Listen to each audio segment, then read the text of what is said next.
نحمده ونصلي على رسوله الكريم أما بعد فقد قال رسول الله صلى الله عليه وسلم من يهد الله فلا مضل له ومن يضلله فلا هادي له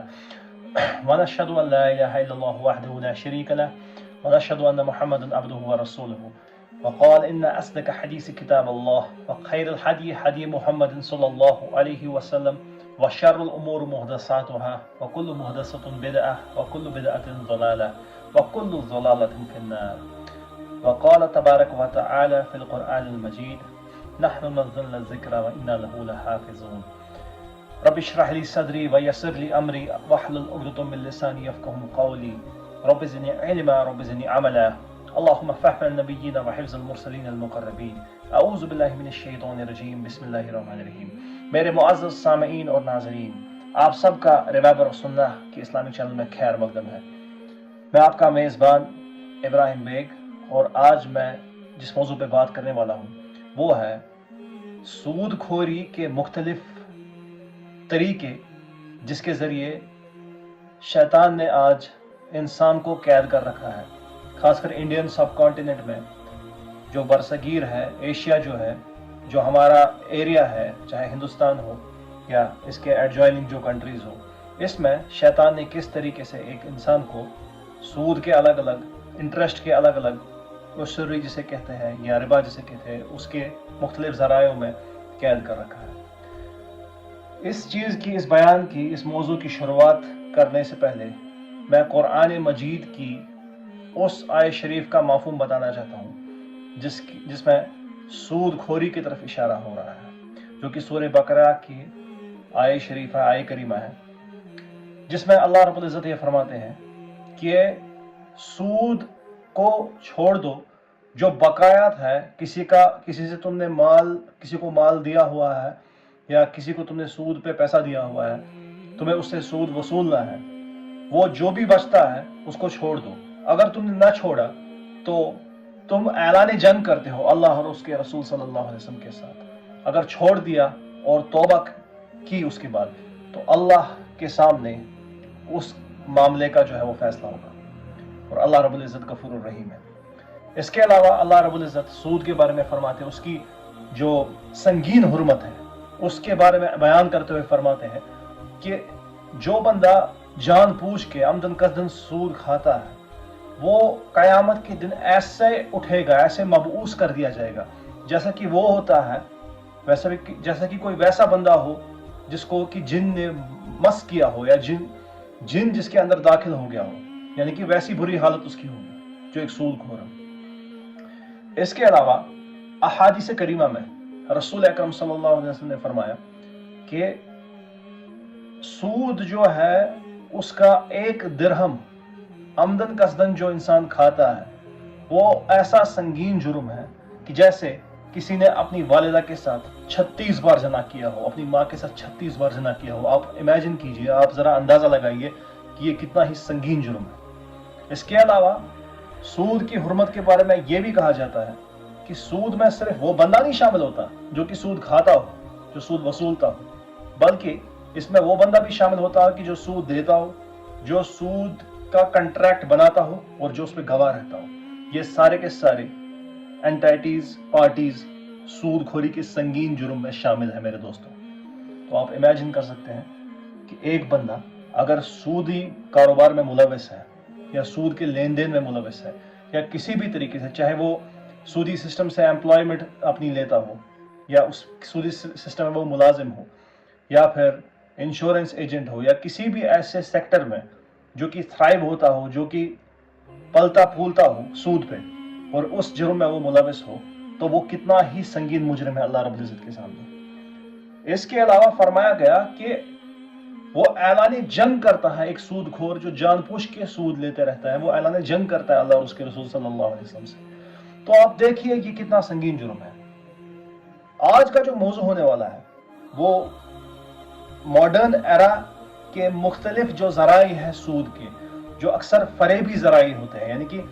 ایسے ذرائع جو ڈسپٹیو ہو، جو کہ لینے یا دینے والے کو تو اکثر پتہ ہوتا ہے، دینے والے کو اکثر پتہ نہیں ہوتا، وہ ڈسپشن میں پھنس جاتا ہے، وہ دھوکے میں، وہ فریب میں پھنس جاتا ہے۔ اور اس کو پتا بھی نہیں چلتا ہے کہ میں سود دے رہا ہوں۔ اس کے کچھ مختلف الگ الگ ذرائع ہیں۔ سب سے پہلا ذریعہ مختصر الفاظوں میں آپ کو بتاؤں گا تاکہ آپ لوگ اس سے انلائٹن ہو جائے، آپ لوگوں کا ذہن تھوڑا کھل جائے اور آپ لوگوں کو پتا چل جائے، اس بارے میں آپ اویئر ہو جائے کہ موجودہ دور میں سب سے خطرناک اور سب سے فریبی ذریعے کون سے ہیں سود خوری کے، انٹرسٹ کے۔ سب سے پہلا ذریعہ بینک میں ایف ڈی بنانا یا سیونگز اکاؤنٹ میں پیسے رکھ کے اس پہ جو سود آ رہا ہے وہ وصولنا۔ سب سے کامن ذریعہ ہے یہ، کیونکہ بینکس ہماری زندگی کا آج کل حصہ بن چکے ہیں اور بینکس کے بغیر ایک موجودہ دور کی زندگی گزارنا یہ لگ بھگ ناممکن ہو چکا ہے۔ تو اس میں کیا ہوتا ہے، سیونگز اکاؤنٹ میں جب ایک بندہ پیسے رکھتا ہے اور جب وہ اس کو ایف ڈی میں کنورٹ کرتا ہے تو اس کو 6 سے 7% کا سود، 6 سے 7% کا انٹرسٹ ہر سال ملتا رہتا ہے، اور یہ جو ہے یہ کلیتاً حرام ہے، پوری طریقے سے یہ حرام ہے، اس میں کوئی شک ہی نہیں ہے کہ یہ حرام نہ ہو۔ یہ ذریعہ ایک ہے۔ دوسرا ذریعہ ہے، ایک بندے نے سیدھے سیونگ اکاؤنٹ بنا لیا، اس میں اس نے کوئی ایف ڈی نہیں بنائی، اس میں کوارٹرلی بیسس پہ، بائی اینول بیسس پہ یا اینولی اس میں تھوڑا تھوڑا کر کے سود جو ہے وہ انفیوز ہوتے رہتا ہے، جاتے رہتا ہے۔ یہ سود کا پیسہ بھی، یہ انٹرسٹ کا پیسہ بھی اس کے لیے کلیتاً حرام ہے۔ تیسرا ذریعہ، تیسرا ایونیو جو سود کا آج کی ڈیٹ میں ہے وہ ہے کریڈٹ کارڈز میرے دوستو۔ جی ہاں، کریڈٹ کارڈز ایک ایسا ہنی ٹریپ ہے جس کے ذریعے پہلے ایک کسٹمر کو پھانس دیا جاتا ہے، اس کو بول دیا جاتا ہے کہ آپ کو مختلف قسم کے بینیفٹس ملیں گے، کیش بیکس ملیں گے، ایئرپورٹ لانچز ملیں گے، ایسے جھانسے دیے جاتے ہیں، ایسے فریب دیے جاتے ہیں جس سے وہ اٹریکٹ ہو جاتا ہے، اس کو ایک لمٹ دی جاتی ہے، اور پھر اس کے بعد ان کا جو ہے اس کے چوہے بلی کا کھیل شروع ہو جاتا ہے۔ یعنی کہ اگر کبھی ایک قسط بھی مس ہو جائے، کریڈٹ کارڈ کی جو ڈیو پیمنٹ ہے اس پہ کسی کے 2 لاکھ روپے کی لمٹ ہے، اس 2 لاکھ روپے کی لمٹ پہ اگر 2,000 بھی چھوٹ جائے، 5,000 بھی چھوٹ جائے تو سود وہ اتنا ہی وصولیں گے جتنا کہ پرنسپل اماؤنٹ دیا گیا ہے۔ ان شارٹ ورڈز، اگر آپ کو 2 لاکھ روپے کی کریڈٹ لمٹ بینک نے دی ہے اور اس پہ آپ اپنی ڈیو ڈیٹ میں صرف 2,000 بھی مس کرتے ہیں تو آپ کو وہ کم سے کم 10 سے 12% کا ماہانہ سود وصولیں گے، یعنی کہ ایٹ لیسٹ آپ کو 10 یا 20,000 روپے کی پینلٹی لگ جائے گی۔ یہ ظلم نہیں ہے میرے دوستو تو اور کیا ہے؟ آپ ایسے ظلم میں اپنے آپ کو کیوں پھنسانا چاہتے ہیں؟ گھنٹہ ہو گیا وہ جو airport launch and all that, اتنے تو ایک بندہ ٹریول بھی نہیں کرتا سال میں جتنے کہ وہ ایئرپورٹ لانچ کے بینیفٹس دے رہے ہیں، اور اس سے ایسا بھی کیا ہونے والا ہے؟ اس کے علاوہ پینلٹیز لگتی ہے، فائنانس چارجز، اور ایسے سویٹ ورڈ، سویٹ سٹیٹمنٹس دیے گئے ہیں انٹرسٹ اصلی جو انٹرسٹ ہے، اصلی جو سود ہے اس کو فائنانس چارجز کا نام دیا گیا ہے، اس کو ایسے میٹھے نام دیے گئے کہ کسٹمر جو ہے وہ فریب میں آ ہی جاتا ہے۔ اسی طرح کبھی کبھار کیا ہوتا ہے کہ اگر آپ اپنی ڈیو ڈیٹ جو ہے اس پہ پیمنٹ نہ بھرے اور اس کے بعد آپ اگلے ڈیو ڈیٹ پہ بھرے تو وہ جو ہے آپ منیمم اماؤنٹ بھی اگر بھرتے ہیں تو وہ ریوالونگ کریڈٹ میں چلے جاتا ہے، یعنی کہ جو پیسہ آپ نہ بھر پائیں اس پہ آپ کو کمپاؤنڈ انٹرسٹ لگتے رہتا ہے جب تک کہ ایکسپونشنلی گرو ہو جاتا ہے۔ تو کریڈٹ کارڈ آج کے زمانے کا ایک بدترین ذریعہ ہے سود کا، اور ایک خطرناک ہنی ٹریپ ہے جس نے ان گنت لوگوں کی زندگیوں کو تباہ اور برباد کیا ہے۔ اگر آپ اس جھانسے میں پھنسے تو جلد سے جلد یا تو ان کے پیسے واپس بھرے اور اس مرے ہوئے سانپ کو اپنے گلے سے اٹھا دیجئے، یا تو پھر سیٹلمنٹ کر کے اس مصیبت سے باہر نکلوا دیجئے اپنے آپ کو اور توبہ کر لیجئے۔ چوتھا ذریعہ آج کی ڈیٹ میں جو کہ سود خوری کا ایونیو ہے وہ ہے پرائیویٹ فائنینسنگ کمپنی۔ جی ہاں میرے دوستو، بجاج فائنانس، ڈی ایم آئی فائنانس، چولا منڈلم فائنانس، ایسی companies, NBFC non banking financial companies جو کہ الگ الگ سیکٹر کے کمپنیز سے پروڈکٹ مینوفیکچرنگ یا آٹو موبائل مینوفیکچرنگ کمپنی سے ٹائی اپ کرتے ہیں تاکہ وہ کسٹمرز کے لیے ایک پلیٹ فارم کریٹ کرے جس میں وہ کسٹمرز کو سلو پیمنٹ کی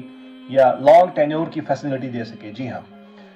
اب جہاں تک لانگ ٹینیور کی یا EMI کی بات ہے، دیکھیے EMI بذات خود حرام نہیں ہے اسلام میں۔ EMI کا ایک موڈ ہے اسلامک فائنینسنگ میں جس کو کہتے ہیں مرابحہ۔ جی ہاں، اس میں کیا ہوتا ہے، اس میں ایک جو کیش پرائز ہوتی ہے کموڈیٹی کی، فار ایگزامپل ایک فون ہے 60,000 روپے کا، اس کا کیش پرائز ہے مارکیٹ میں یہی 60,000 روپے، اگر آپ کیش لے کے جاؤ گے تو مارکیٹ میں آپ کو 60,000 کا ملے گا۔ اب مرابحہ میں کیا ہوتا ہے، ایک سیلر، ایک دکاندار، وہ اپنے کسٹمر کے ساتھ